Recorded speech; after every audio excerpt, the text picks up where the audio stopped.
Sejam todos bem-vindos ao nosso segundo episódio do AgroSerra Podcast. Olá, hoje vamos falar sobre as situações das nossas lavouras, os desenvolvimentos das culturas, as confirmações climáticas para os próximos meses e muito mais. Fique conosco. Isso aí, para nós contextualizar, vamos lembrar sobre a questão do plantio de soja, né? Lá no início, para quem não tinha cultivado cereais de inverno, ou que conseguiu colher mais cedo, conseguiu fazer uma largada de plantio de soja com maior precipitação. Então, isso favoreceu a questão da germinação, do vigor e do desenvolvimento das cultivares. Entretanto, quem ficou um pouco mais tarde para plantar sofreu algumas consequências, né? Ou plantou no seco, esperando a chuva, infelizmente teve que fazer o replantio, por isso a chuva não veio. Então, nesse sentido, a gente teve algumas perdas lá de saída. Porém, vamos pensar agora, né, que será uma safra mais próspera. Além disso, nós temos que lembrar que as áreas que tiveram palhada não sofreram tanto, porque a palhada diminui a questão da temperatura do solo e também segura a umidade, né?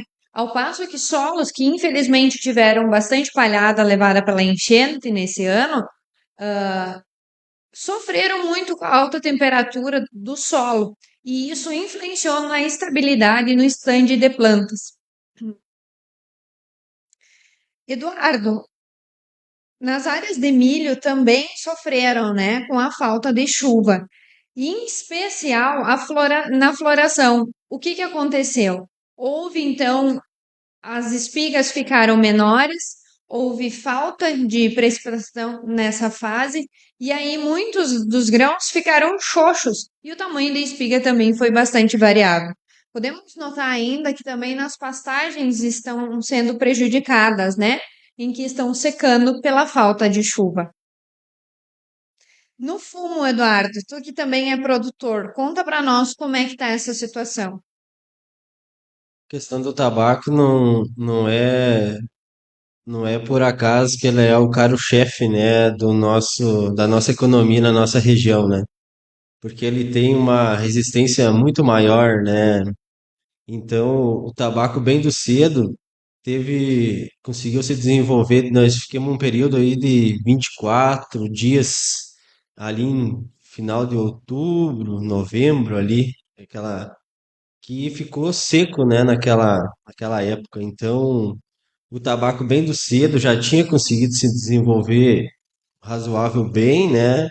E o plantio normal ali estava sofrendo um pouquinho antes do desponte, né? Então, o tabaco ele dá uma segurada, por isso que ele traz essa segurança, né, no plantio. E, e agora, isso, questão de 60 dias, né, tudo ficou diferente, né? E no mês de novembro a gente falava de uma safra assim frustrada praticamente, né? Porque as lavouras estavam feias, né? Quem planta pode, acho que concordar comigo, né? E quem vê hoje, né, as lavouras, o desenvolvimento que teve, a qualidade que tá dando, tanto a questão do Burley, né, é o meu caso, que eu posso acompanhar, né, a secagem, apesar de agora esse clima seco, né, mas ainda está secando com uma cor bem boa, né? E ajuda nos galpão também, né, a não perder essa qualidade, né, deixando apodrecer ou arder, né? Então, e o Virginia não da mesma forma, ele é mais resistente ainda, né? Então, a safra do fumo foi bastante plantado também, né? Então, mas isso vamos ver, né, se confirmar depois. Mas está muito bom o desenvolvimento. A gente fica muito faceiro, né? ah, Pela safra, né? Dá um ânimo mais, né? Nós, do sumicultor agora, três coisas é certo, né? Queimada do sol, cansado, né? E com dor quase em todo o corpo, né? Mas faz parte, né? da atividade agora nessa época, né, que está quase chegando ao fim. Isso aí, começamos mais um ano desafiador, né? E que tenhamos um ano de bastante resiliência, que nada mais é do que a gente conseguir superar todos os desafios. Tailine, falando sobre falta de chuva, qual é a diferença entre estiagem e seca? A gente muito utiliza a questão da seca, né? Mas a diferença é que a estiagem, ela acomete tanto as produções, mas ela é mais menos impactante. Enquanto a seca, ela é mais significativa. Tanto é que quando a gente fala em seca, a gente tem que fazer o controle da água, né? Secam açudes, não que na estiagem isso não acomete. Mas com a seca a gente precisa ter um cuidado maior, inclusive de na cidade, né, evitar desperdícios. Por quê? Porque a estiagem ela é um período, né, mais prolongado de baixa pluviosidade, que é chuva, enquanto que a gente, né, acaba perdendo umidade no solo e, consequentemente, isso também dificulta a reposição. E a seca, então, ela vem a ser um tempo seco, né, um prolongado período com a falta de chuva, e essa deficiência ela fica bem mais acentuada, né? Por mais períodos longos de falta de precipitação. Também ocasiona vários desequilíbrios, né? Em relação à hidrologia, que é a reserva, né, de água, sendo vertentes, poços, açudes e tudo mais. E as notícias ainda não foram boas essa semana, né? Em relação às perspectivas de chuva a longo prazo, né, Tailine? Infelizmente, né, e o pessoal de casa pode ter notado essas informações, essa comunicação essa semana, em que os institutos meteorológicos confirmaram para nós essa perspectiva que já havia sendo mostrada, né, tendo-se a hipótese da confirmação, então, do Laninha.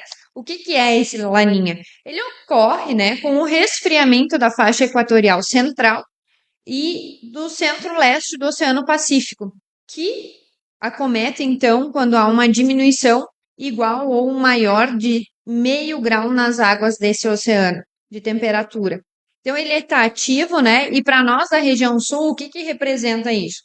Um período mais prolongado, né, de falta de chuva, as chuvas bastante irregulares, como a gente notou ontem, né, em que aqui na cidade choveu em alguns locais umas pancadas significativas, 20 milímetros, algum interior pegou 50 milímetros, outros 2, 3 milímetros, então é bastante relativa, né?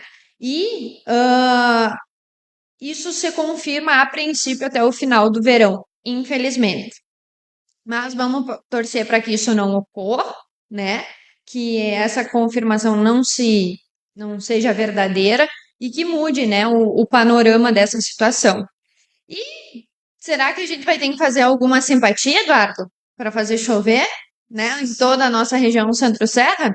O que que vocês acham, pessoal? Alguém aí quer comentar? Deixa nos comentários as simpatias que a gente vai poder ou ter que fazer, né, para chover nas nossas áreas para termos uma produtividade boa e satisfatória nesse ano. E o que e como o Laninha pode comprometer as produções? Com o tempo seco, né, e prolongado, a gente tem, além disso, um calor muito significativo. E aí causa, então, o estresse da planta. Consequentemente, a gente tem a perda de umidade do solo muito rápida, né, por essa alta temperatura. E isso vai afetar tanto no crescimento da planta, né, independente de qual seja ela, quanto também no desenvolvimento das culturas, que é emitir um novo órgão, né? Aí a gente fala na questão da floração, pode haver abortamento, pode ter a falta, né, da precipitação afetando na questão do enchimento de grãos, é, que vai, né, dificultar também em alguns casos, pensando no milho do tarde agora, a polinização também, né? Porque a chuva é essencial no momento de polinização das plantas. E infelizmente isso acomete significativamente as nossas culturas. E a tendência apresentada, por enquanto, é que após essa fase devemos nos encaminhar para a neutralidade. Vamos aguardar as previsões. Isso aí, chegamos ao final do nosso segundo episódio do AgroSerra Podcast. Obrigada pela sua presença e audiência e comente aí sobre mais o que você gostaria de escutar aqui no nosso AgroSerra Podcast. Até a próxima!